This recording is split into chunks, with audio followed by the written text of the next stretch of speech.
Hey guys, thanks for taking the time. I want to start with Thatcher. Just your thoughts here coming into training camp without Jacob Markstrom for the first time over the last few years. And obviously, there's a big opportunity for you in getting to know Braden Holtby. So, what is your approach and how do you sort of take it all in here as you get camp rolling? Just trying to play the best hockey I can.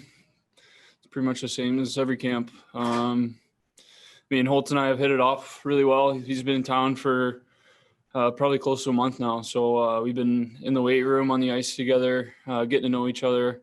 It's been awesome. We've clicked really well. And yeah, it's a little bit different without Marky. Obviously, he was a good friend of mine as well. But, it's kind of the way things go. So like you said, big opportunity this year and, very excited to take a hold of it. And Quinn, obviously, there are some new faces. Is there just a general sense of excitement about this group, about what you might be able to accomplish this year? Yeah, I think we, obviously had a good playoffs and took a step last season. And for us, I think there's just an excitement that, we just got to keep going. And, we haven't really thought too much about the bubble, but, just speaking for myself, I think, I'm really excited about, seeing what we can do as a group this year. And I'm sure everyone else is feeling that way too. All right, thank you. Next up is Ben Kuzma. Hey guys, a question for each one of you. I'm going to start with Thatcher.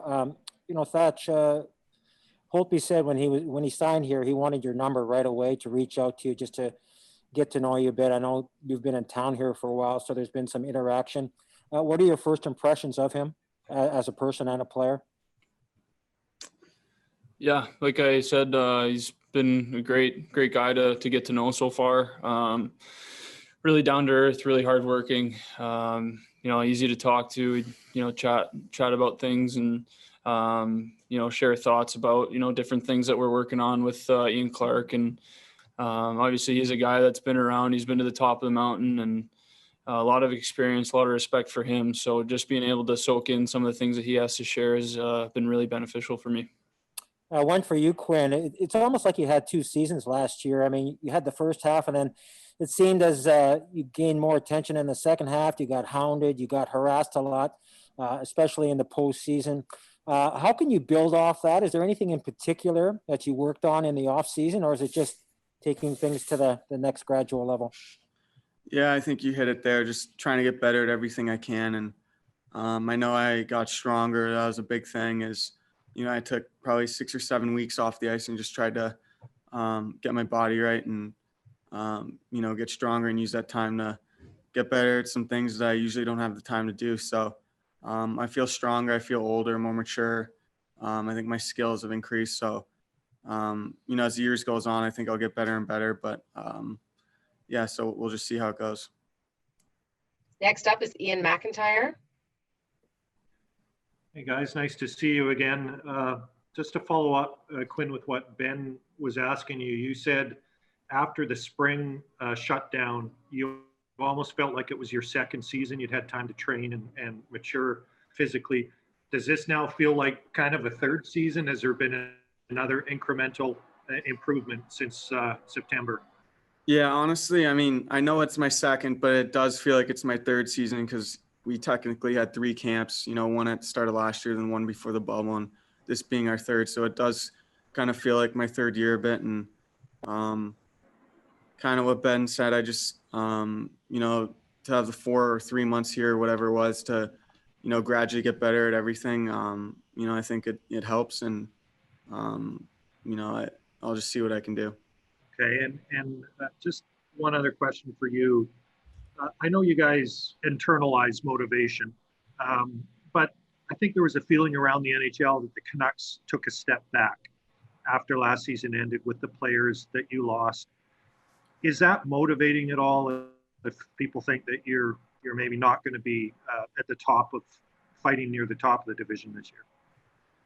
It is motivating in the sense that, that just means, other guys need to step up. And, when Marky went down, you saw Demmer stepped up, and this year we're going to need some other guys, with losing Chris and Toffoli and some of the other guys. We just need guys to step up and, take those roles. And for myself, if some of the things that Chris did that I didn't have to do, that just means that, I'm gonna, have to take a bigger role.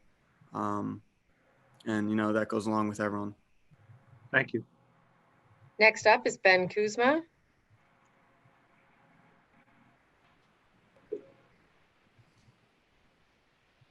Ben, are you there?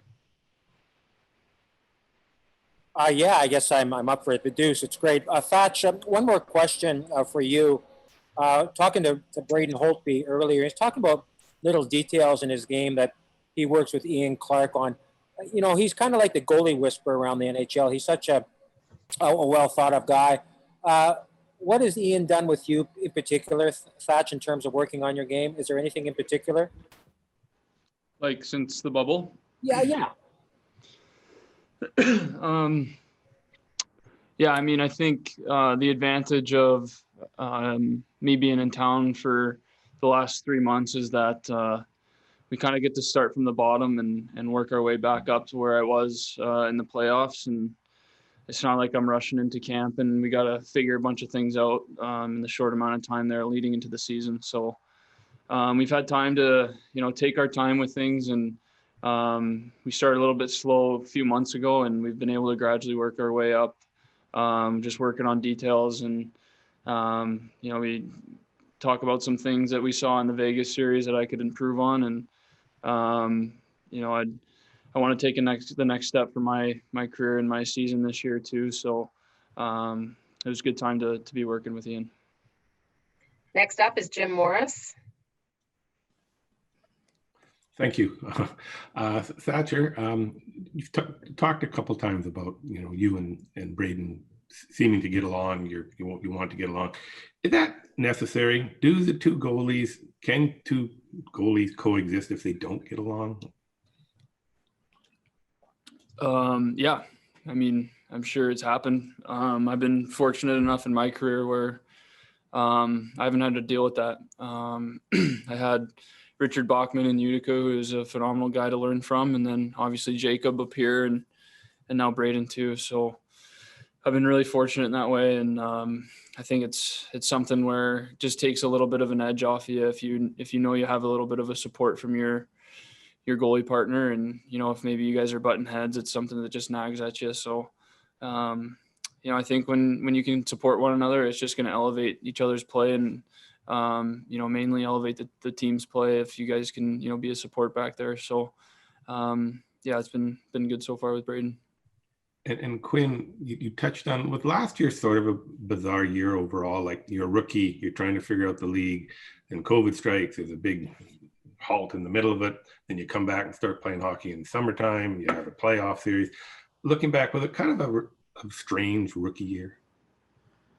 Yeah, I mean, I'm sure it was. It was obviously a strange year for everyone. I don't know. I felt like I got a full rookie year since we played 68 games or whatever it was. So, that really happened late March. So, just dealing with the bubble, that was obviously strange to finish off my year. And then to come to this, it's definitely different, but it's different for everyone.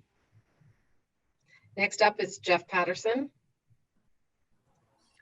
Hey guys, this is for either or both of you. Obviously, the world we're living in now has changed forever because of COVID and all the protocols that you have to deal with just to be here and to make this all fly. How healing, how therapeutic is it for the 90 minutes that you're out there on the ice just to go and do what you love to do and be able to be hockey players? Go ahead. Yeah, obviously when, you go outside, you can't really do much and you got to go straight home. So I guess when you're on the ice, you're never really thinking about COVID, and it's kind of just, hockey practice, your hockey game, and you forget that, what's going on for a bit. But things are obviously different, and we recognize that, and we're just doing the best we can to stay safe and stay away from COVID. Next up is Gemma Carson Smith. Hi guys. Quinn, I know Jack the other day was saying that he got a lot of practice in against you this off season, and that helped make him a better player. What was it like working with him over the off season? Yeah, it's awesome just, to be able to see him and train with him. you know, he's obviously an unreal player, and, you know, he's always helped my game. And I always like to say that I've pushed him. So, you know, we had a good, you know, off season, and, you know, really pushed each other, and we made it fun. So it was, you know, good to be at home and see some of my friends and family. And, you know, but I think now we're both excited to be here and start the season. I know there was a lot of attention around you guys playing each other last season. Are you going to miss having that this year? I haven't thought about it, but I probably won't miss it. I'm 0-3 against him, so we'll just let that one slide. Thank you. And for the final question for this group is Daniel Wagner. Hey, Quinn, there's been talk about the players that the Canucks lost in the offseason, but you also gained some important players, particularly on the blue line with Nate Schmidt. Obviously, you were in different groups at practice today, but what's been your impression of him in the room? He's obviously a big personality. How have you two connected at all? Yeah, I mean, he's a really nice guy, and I got to know him the last couple of days because we were in the same group before this. And obviously, I know his game pretty well since we played, you know, Vegas probably 10 times last year, and it's a good addition, and he's a great guy, and we're happy to have him. And you know, he's going to fit in nicely. And have you given any thought as to a potential defense partner with Tanev leaving, maybe potentially playing with Schmidt or with someone else? I don't think, you know, I haven't talked to, you know, Greener or Baum or anyone about it yet. You know, they'll make the decision, and then, you know, we'll see how it goes. But we definitely got a lot of options, and I haven't really thought too much about it. Thanks.